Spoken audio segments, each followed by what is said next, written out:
Namo Amida Butsu, Amida's Inconceivable Wisdom and Compassion, by Gansen John Welch.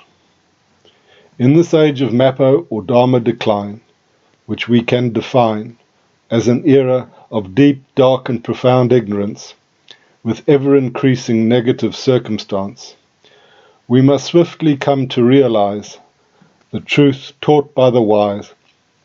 Samsara is a prison from which you must be freed, as change, but not progress, is guaranteed. History all too often shows, for those who care to know, that life is short, brutish and nasty.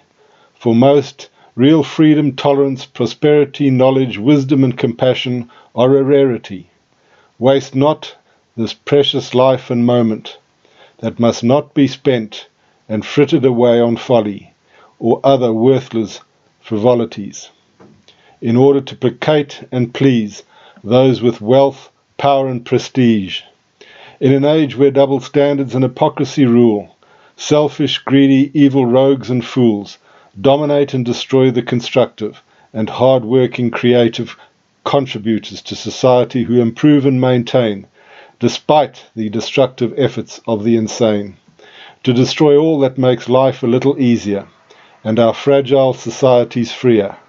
A house built on shifting sand cannot long stand, but is destined to decline and fall.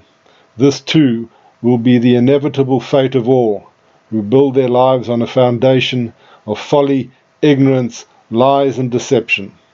He who stands for nothing falls for anything. Our so-called leaders are empty echoes, mouthing dangerous, deadly doctrines and dogmas, bereft of truth, wisdom and compassion, found in the Dharma of Amida Buddha. When the productive, creative and constructive contributors finally free themselves from the worthless parasites and vainglorious overpaid elites, then humanity might awake from this nightmare, full of suffering, misery, poverty and care.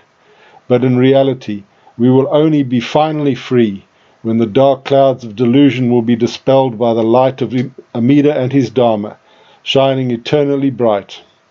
Namo Amida Butsu, Namo Amida Butsu, Namo Amida Butsu. Thank you, Amida Buddha. Homage to Amida Buddha. I take refuge in Amida Buddha.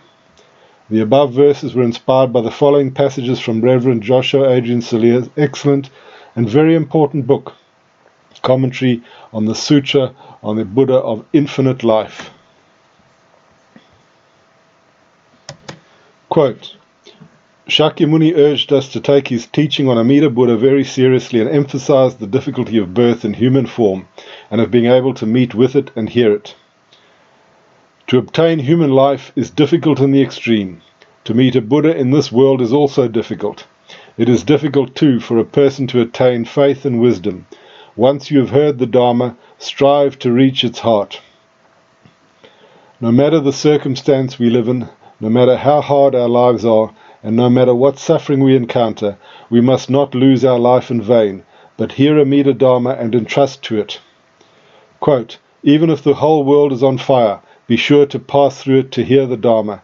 Then you will surely enter the Buddha's enlightenment, and everywhere deliver beings from the river of birth and death. End quote.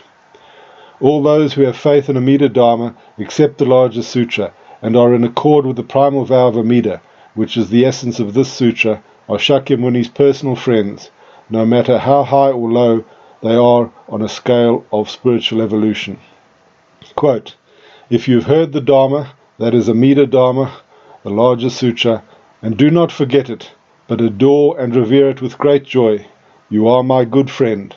For this reason, you should awaken aspiration for enlightenment. End quote. Attention here, as Shakyamuni wanted us to be very careful on this matter. To hear and entrust to his teaching on Amida Buddha and the larger sutra does not have anything to do with some kind of supernal wisdom or special qualities on the part of the follower. It does not mean to know as a Buddha knows all the technical details of the Pure Land and how Amida's method of salvation presented in the larger sutra works. This is why Shakyamuni spoke the following verses. Quote, Neither Shravakas nor Bodhisattvas are able to know the sage's mind exhaustively. They're like those who are born blind and yet wish to guide others. End quote.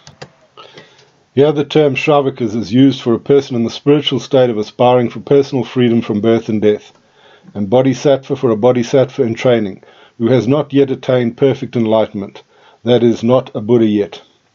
If such people try to understand the impossible to understand details of the Pure Land and how Amida's method of salvation works, and think they can teach others with their limited understanding, they're like ignorant peasants who, after travelling by plane for the first time, they play smart about flying technology and pretend to know everything about plane engines.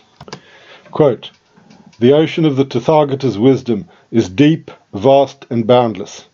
Even sages of the Hinayana cannot fathom it. Only the Buddha clearly knows it." End quote.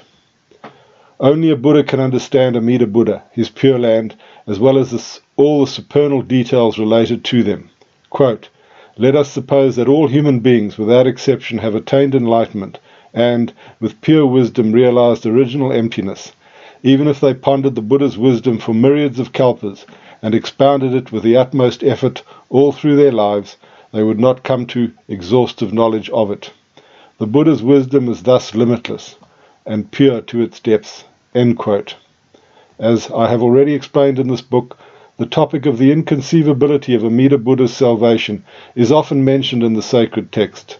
Simply stated, unenlightened minds cannot understand the enlightened minds and work of Buddhas, just like an ignorant peasant who never got out of his village and who does not know how to read or write, cannot understand planes or the technology of flight. Just like ignorant peasants who trust the pilot, even if they do not understand how the planes fly, we should, after hearing Shakyamuni's teaching about Amida, have faith in him and trust that he will save us, even if we do not know, like a Buddha knows, the exact details of how he will do that. End quote. Josho also provides in a footnote on page 386 a very helpful quote from Master Shinran Shonin.